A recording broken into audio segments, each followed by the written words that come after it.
ആരോടാണ് വിട പറയുന്നത്? സുഹൃത്തിനോട് വിട പറയുമോ?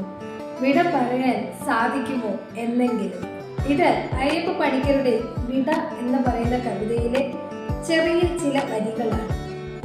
ശരിക്കും പറഞ്ഞാൽ ഇന്നത്തെ കാലഘട്ടത്ത് ബന്ധനങ്ങളായിട്ടാണ് പലരും കരുതുന്നത്. നല്ല സൗഹൃദങ്ങളും നല്ല ആത്മബന്ധങ്ങളും വളരെ വളരെ വിരളമാണ്. എന്നിലെ ഞാനും നിന്നിലെ നീയും നമ്മിലെ നാമും ഒന്നാകുമ്പോഴാണ് ഒരു ബന്ധം തുടങ്ങുന്നത്. അത് നല്ലൊരു കുടുംബ ബന്ധമാകാം, നല്ലൊരു ആത്മബന്ധമാകാം, നല്ലൊരു സൗഹൃദമാകാം, അതുമല്ലെങ്കിൽ നല്ലൊരു പ്രണയവുമാകാം. അതിവിശാലതയും അല്ലെങ്കിൽ വാചാലവുമായിരുന്ന പലരും മൗനം കൊണ്ട് തീർത്ത മതിൽക്കെട്ടിനുള്ളിലാണ് ഇപ്പോൾ കഴിയുന്നത്. നമ്മുടെ കയ്യെത്തും ദൂരത്തോ അല്ലെങ്കിൽ ഒരു വിളിപ്പുറത്തോ ഒന്ന് തീർക്കാവുന്ന ഏറ്റവും നല്ല സൗഹൃദങ്ങൾ ഇപ്പോൾ മൗനത്തിലാണ്. എന്തുകൊണ്ടായിരിക്കും ഇങ്ങനെ? കാലഘട്ടത്തിന്റെ മാറ്റമോ അതോ മനുഷ്യ മനസ്സിന്റെ മാറ്റമോ?